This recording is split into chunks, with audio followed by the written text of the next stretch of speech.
Indo para o módulo 43, a gente continua com a mesma ideia em relação ao potencial elétrico resultante criado por várias cargas num ponto. Obviamente que todo o conteúdo é interligado e a gente vai continuar falando também de campo elétrico, força eletrostática, de energia, potencial elétrica. Aliás, só para lembrar, no vídeo anterior, a gente falou sobre o módulo 42. No vídeo do módulo 41, eu mostrei uma tabelinha que divide as quatro principais grandezas, né? Campo elétrico, força eletrostática, energia potencial elétrica e potencial elétrico. Eu dividi em grandezas vetoriais ou escalares e aquelas grandezas que precisam de uma ou de duas cargas, né? O potencial elétrico, assim como o campo elétrico, depende só de uma carga, da carga geradora, enquanto a força eletrostática é sempre uma força entre duas partículas, e enquanto também a energia é sempre num sistema formado por duas partículas. A questão número 1 diz o seguinte: em um ponto P, nas proximidades de uma carga elétrica negativa, já vamos tomando nota, porque a carga elétrica negativa tem situações de eletrostática que o sinal da carga não interfere, porque a gente trabalha em módulo, mas falando em potencial, se a gente quer calcular o potencial em si, não o módulo do potencial, a gente acaba dando importância para o negativo aqui, porque cargas negativas criam potenciais negativos, ok? Definimos um potencial elétrico e um campo elétrico. A respeito dessas duas grandezas, foram elaboradas 4 afirmativas a seguir. Analise cada uma delas e indique as verdadeiras. A número 1 fala que o potencial elétrico é uma grandeza escalar e no ponto P ele é negativo. Isso é verdade. Potencial elétrico medido em Joule por Coulomb trata de grandeza Joule energia, Coulomb carga, duas grandezas escalares, portanto, potencial elétrico é uma grandeza escalar. No ponto P ele é negativo porque a carga geradora é uma carga negativa, certo? Número 2, o campo elétrico é uma grandeza escalar e no ponto P ele é negativo. 2 erros. O campo elétrico não é uma grandeza escalar e no ponto P a gente não usa muito sinal para definir o valor do campo elétrico, porque o valor em si a gente usa o módulo da carga. Então a número 2 aqui é falsa. O potencial elétrico é uma grandeza vetorial, aí a gente já pode parar de ler aqui, né? O potencial elétrico não é uma grandeza vetorial, a número 3 fica falsa. Número 4, o campo elétrico é uma grandeza vetorial, tendo em P uma direção, um sentido e o seu valor é dado em módulo. Verdadeiro também, então as verdadeiras são a 1 e a 4, a nossa resposta é a letra D. Bom, a questão número 1 foi uma que citou campo e potencial elétricos. A número 2 também vai fazer isso, só que agora para a gente relacionar principalmente a questão das fórmulas muito parecidas, né? Aqui, por exemplo, o potencial elétrico, não é muito convencional a gente usar módulo para carga, mas como aqui ele vai ser positivo, tanto faz. E aqui a gente tem o módulo da carga no campo elétrico. Essas aqui são as duas fórmulas. Comparando as duas, você vai ver que elas são muito parecidas. E se você fizer o seguinte, criar relação entre campo elétrico, ou seja, e potencial, ou seja, dividir uma pela outra, você faz V sobre E, o K você corta, o Q você corta, e um dos D você corta também, só que é o inverso, aí vai dar isso aqui. Importante pra caramba, relação entre potencial e campo elétrico, é a distância do ponto. A intensidade do campo elétrico e do potencial elétrico em um ponto P gerado pela carga pontiforme Q são, respectivamente, 50 newtons por coulomb por campo, 100 volts do potencial. A distância D que a carga pontiforme se encontra do ponto P imersa no ar a carga pontiforme que ele cita aqui é a carga geradora do campo, né? Essa carga geradora de campo é a que importa tanto para o potencial quanto para o campo. E aí, como a gente viu aqui, né? Se você pegar a fórmula do potencial e a fórmula do campo e dividir uma pela outra, você vai achar a relação que fala que o potencial pelo campo, na verdade, vai dar a distância. Ou que o potencial é igual o campo vezes a distância, né? Também dá isso aqui. Bom, se ele quer a distância, a gente tem o potencial que é 100 e o campo que é 50, dividiu 2 metros. A gente tem em unidades do sistema internacional, então a resposta aqui é a letra B. Número 3, Duas cargas elétricas pontiformes, Q e 4Q, positivas, estão fixas numa canaleta. Então, eu tenho a carga aqui valendo Q, a outra carga aqui valendo 4Q, o ponto P entre elas, aqui vai ser um ponto importante para a gente, e as distâncias. Beleza. Para o ponto P situado a uma distância D da primeira carga elétrica e 2D da segunda, determina em função de D, K e Q o potencial elétrico resultante e a intensidade do campo elétrico resultante. Muito bom esse exercício para a gente verificar a seguinte situação. Potencial elétrico, pessoal, é uma grandeza escalar. Então, nesse ponto P que vocês estão vendo aí na imagem, esse ponto P vai receber a influência das duas cargas, né? Uma com o valor de Q e a outra com o valor de 4Q, com suas respectivas distâncias. Então, aqui eu vou ter dois potenciais. Eu vou ter o potencial V1 e o potencial V2. Além disso, eu vou ter também o campo 1 e o campo 2. Só que para eu poder fazer a resultante entre essas grandezas, eu preciso levar em consideração a questão de ser vetorial ou não. Então, vamos lá. Para definir o potencial elétrico resultante, que é o que está na letra A, eu vou simplesmente somar os dois campos, os dois potenciais, soma algébrica. Para poder definir o campo elétrico resultante, aí a gente tem que aplicar teoria vetorial para ver para onde que cada um está apontado. Mas bora lá. Na letra A, o potencial resultante vai ser o potencial 1 mais o potencial 2. Vamos devagar, porque aqui está meio direto. O que seria o potencial 1? Seria K vezes a carga sobre a distância. O que seria o potencial 2? Seria K vezes o valor da carga, que na verdade é 4Q, sobre a distância, que na verdade é 2D. Reparem o seguinte, ó, o K é uma coisa em comum entre os dois valores, e eu repito, insisto na ideia de que como a grandeza potencial elétrico é uma grandeza escalar, eu simplesmente pego os dois valores e somo.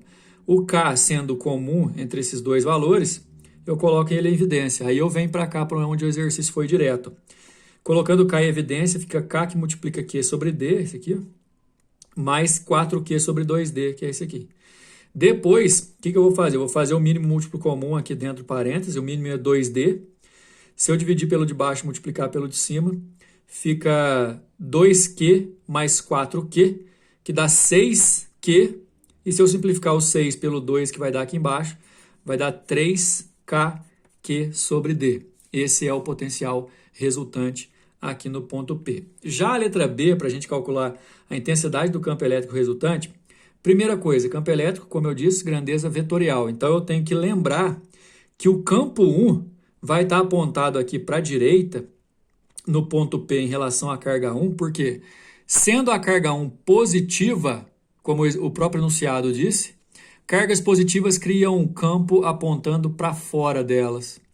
A carga 2, por sua vez, também é uma carga positiva, então ela também, assim como a carga 1, vai criar campo elétrico apontado para fora dela. Então, no ponto P, a gente tem dois campos, o campo 1 para a direita e o campo 2 para a esquerda. Eu preciso calcular os valores para ver o que vai acontecer para eu ver se eu faço E1 menos E2 ou E2 menos E1, porque no final das contas a soma vetorial aqui, já que tem sentidos opostos, me obriga a fazer a subtração dos módulos. Então vamos lá, ó. O campo 1, lembrando que a fórmula de campo é K vezes o módulo da carga dividido pela distância ao quadrado, muito parecido com a fórmula lá do potencial. O potencial da 1 vai ser K vezes Q sobre D ao quadrado, é tudo que nós temos da carga 1. Enquanto o potencial da carga 2 vai ser K vezes 4Q, que é o valor da carga 2, dividido por o quadrado dessa distância aqui. Ó. O quadrado disso vai dar 4D ao quadrado, que você vai poder cortar, fica 4Q sobre D ao quadrado. Aí você repara que eu tenho no ponto P, em relação às cargas 1 e 2, dois campos que são opostos e tem os módulos iguais. Na hora que eu fizer a subtração, vai dar um campo elétrico resultante nulo, já que eles vão se anular. Ok? Número 4. Em cada uma das figuras 1 e 2, temos um quadrado e nos vértices foram fixadas 4 esferinhas eletrizadas. Todas as cargas têm o mesmo módulo, importantíssimo as cargas terem o mesmo módulo, porque os centros aqui ó, vão estar equidistantes das cargas, porém sinais diferentes. Já vou pedir para vocês vão ver aí nos desenhos da resolução, que a gente vai ter que definir as diagonais aqui do nosso quadrado para provar, na verdade, com propriedades geométricas, né? Geometricamente, você sabe que as diagonais se encontram no centro do quadrado e se cortam ao meio. Então, essas distâncias aqui são todas de mesmo valor também. Ou seja, campo elétrico e potencial elétrico, já que as cargas também têm o mesmo módulo e as distâncias vão ser as mesmas, campo elétrico, mesmo módulo para todos. Aí a gente tem que ver para onde que vai estar apontado. Potencial elétrico, mesmo módulo também para todos, mas carga negativa cria potencial negativo. Bora lá. Considere os centros geométricos C1 e C2 das figuras. Relativamente ao valor do potencial elétrico resultante ao módulo do campo elétrico resultante C1 e C2, podemos afirmar que... Bom, pessoal, a dificuldade maior é em relação ao campo elétrico. Haja visto que é o seguinte, ó, na figura 1, se você for calcular o potencial da carga 2, o potencial da carga 4, eles vão dar idênticos, daí você vai somar os dois. O potencial da carga 1 e o potencial da carga 3, na figura 1, também vão ser idênticos, e aí você vai somar os dois, só que eles vão dar idêntico ao outro. Nessa figura aqui, ó, é certeza que o potencial resultante é zero.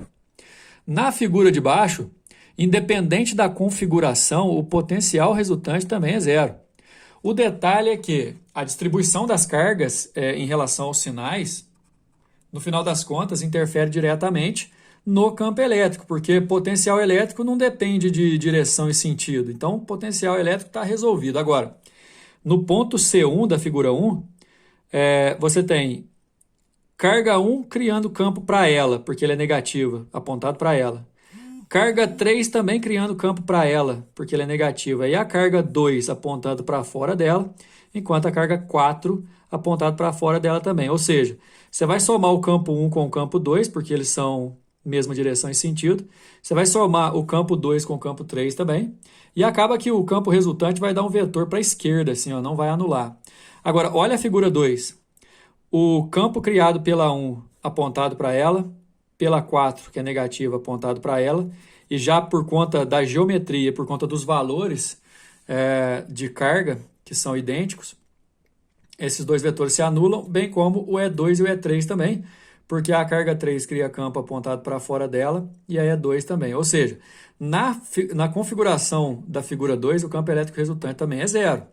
E aí é por isso que a nossa resposta é a letra C, que diz que o campo resultante é nulo apenas na figura 2, enquanto o potencial resultante é nulo nas duas figuras. Lembrando que o potencial ele é nulo nas duas, porque não depende da configuração, já que é uma grandeza escalar, você vai só somar seus valores algébricos.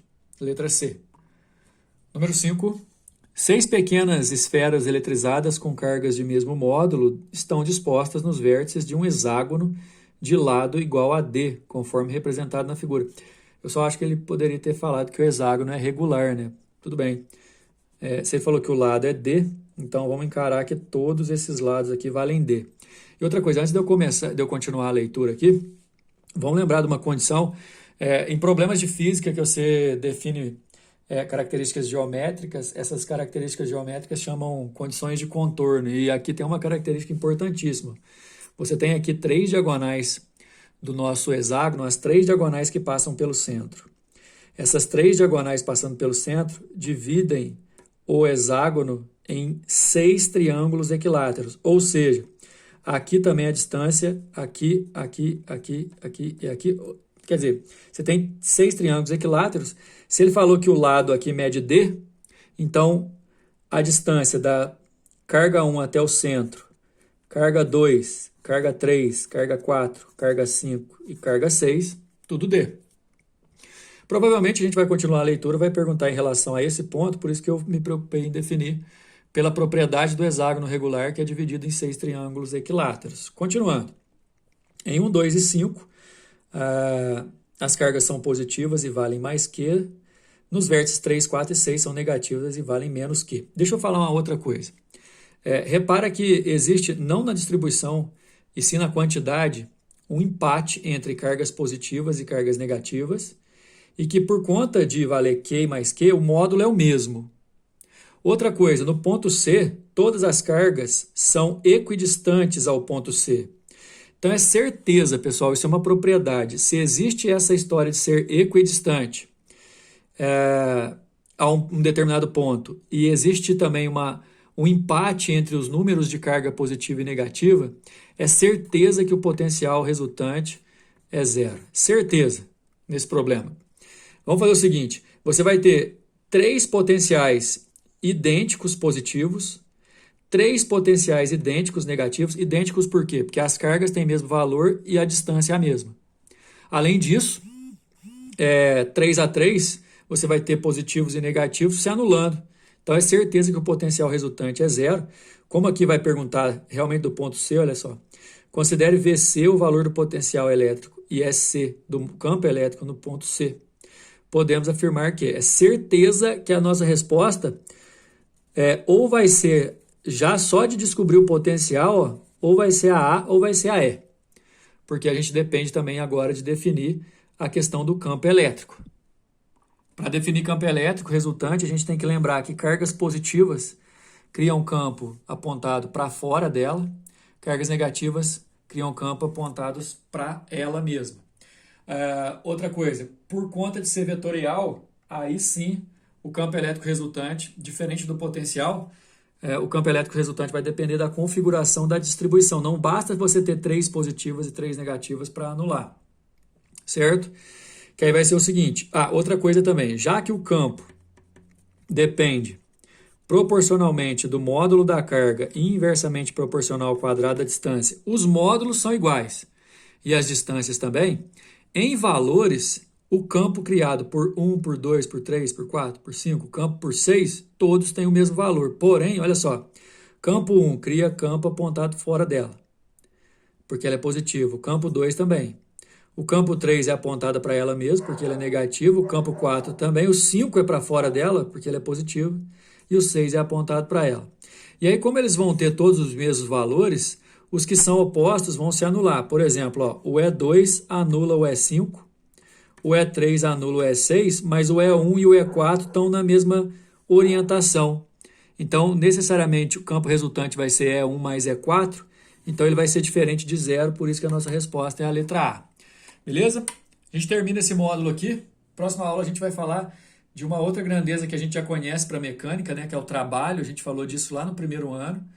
Né? A gente falou de trabalho gasoso também no segundo ano. Já fizemos revisão sobre o trabalho nas transformações gasosas aqui. Chegou a hora, no próximo módulo, a gente trabalhar com o trabalho da força elétrica. Mas fica para a próxima. Até mais.